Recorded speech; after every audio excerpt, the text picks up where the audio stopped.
राहुल जी नमस्कार। क्या हाल चाल है आपका? ठीक ठाक हैं? फिर आपने खुराफात कर दिया। मैं बार बार आपसे निवेदन कर रहा हूं कि शब्दों पर नियंत्रण रखें, भाषा को नियंत्रित करें। देश के प्रधानमंत्री बनने का ख्वाब आपको है, भाषा आपको पता ही नहीं है। ये कौन आदमी है जो आपको उटपटांग बातें लिख करके देता है? ये तो समझ ही नहीं। बार बार कह रहा हूं कि उनको दूर करिए।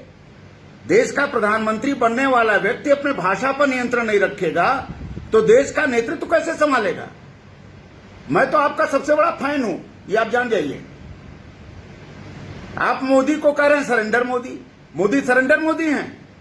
कहां सरेंडर किया उन्होंने? कहीं तो सरेंडर नहीं किया। सरेंडर तो आपने किया है। 2014 में सरेंडर किया, 2019 में सरेंडर किया, 1962 में सरेंडर किया। लगातार सरेंडर की प्रक्रिया आपकी चलती है और आप सरेंडर मोदी बोल रहे हैं। मैं आपको यह नहीं कह रहा हूं कि आप जो है चीनी गांधी हैं, मैं नहीं कह रहा हूं। मैं आपको यह भी नहीं कह रहा कि आप गद्दार गांधी हैं, मैं नहीं कह रहा हूं। मैं आपको यह नहीं कह रहा हूं कि आप लफंडूस गांधी हैं, ये मैं नहीं कह रहा हूं। मैं आपको यह नहीं कह रहा हूं कि आप पप्पू गांधी हैं, मैं भी नहीं कह रहा हूं। लोग कह रहे हैं और ये आपको अच्छा लगता है। ये आपको अच्छा लगता है कि आपको कोई गद्दार गांधी कहे, आपको कोई चीनी गांधी कहे, आपको कोई लफंडूस गांधी कहे, आपको कोई पप्पू गांधी कहे, ये आपको अच्छा लगता है। और देश का प्रधानमंत्री बनने का ख्वाब आप देख रहे हैं। गजब आदमी है आप। मैंने तो बार बार आपसे कहा कि आपको राजनीति नहीं आती। कम से कम 10 बार आपको कहा कि राजनीति आपको एकदम नहीं आती। ककहरा भी राजनीति का आप नहीं जानते। लेकिन राजनीति सीखिए। देश चलाना है तो राजनीति को सीखना चाहिए आपको। प्रधानमंत्री नरेंद्र मोदी केवल व्यक्ति नहीं है। प्रधानमंत्री नरेंद्र मोदी भारत की अस्मिता के प्रतीक हैं। प्रधानमंत्री नरेंद्र मोदी 130 करोड़ जनता के द्वारा चुने जाने के बाद प्रधानमंत्री बने। ये तो आपको पता ही है। संसद के सर्वोच्च नेता हैं। भारत राष्ट्र के वे संविधान के संरक्षक हैं, कार्यपालिका के प्रमुख हैं, और आप उनको गाली दे रहे हैं। उनको सरेंडर मतलब भारत सरेंडर कर रहा है। आपका कहने का मतलब यह है कि भारत सरेंडर कर रहा है, तो भारत को आप सरेंडरवादी बता रहे हैं। कौन सी चीन की भाषा बोल रहे हैं? चीन ने आपको क्या किया?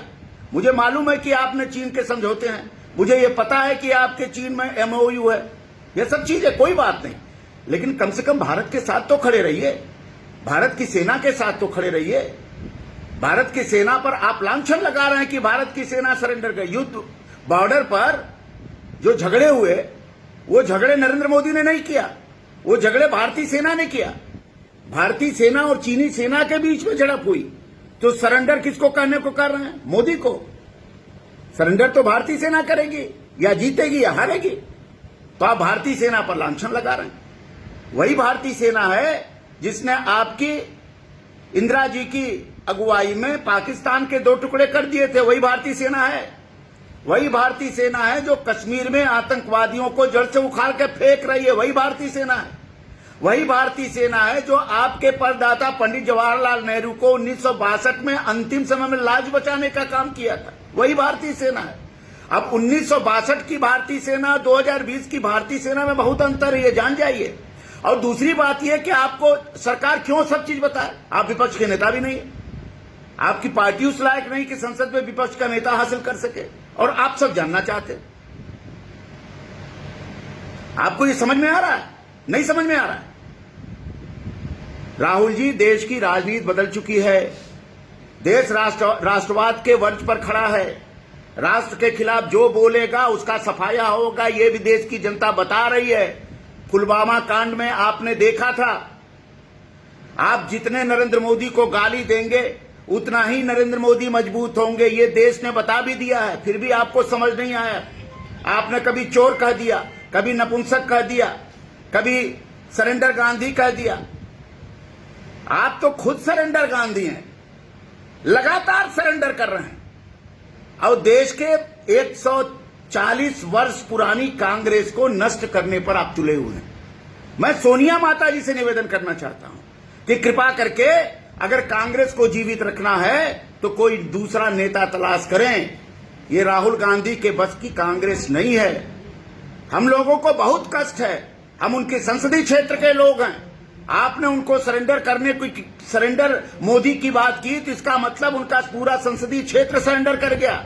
बनारसी सरेंडर नहीं करता, बनारसी लड़ता है, बनारसी भिड़ता है।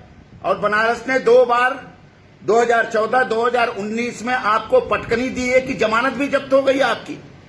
इसलिए मेरा फिर निवेदन है आपसे, राहुल जी, फिर निवेदन है, हाथ जोड़ के निवेदन है कि भाषा पर नियंत्रण रखें, भाषा पर नियंत्रण रखें। कौन सा झगड़ा है नरेंद्र मोदी से आपका? आपको नरेंद्र मोदी ने कभी गाली दी क्या? आपको नरेंद्र मोदी ने कोई अपशब्द बोला क्या? संसद में आप उनके गले पड़ते हैं, आप बाहर निकल के गाली देते हैं। कौन सा दोगलापन है? ये दोहरापन ठीक नहीं है देश के लिए ना।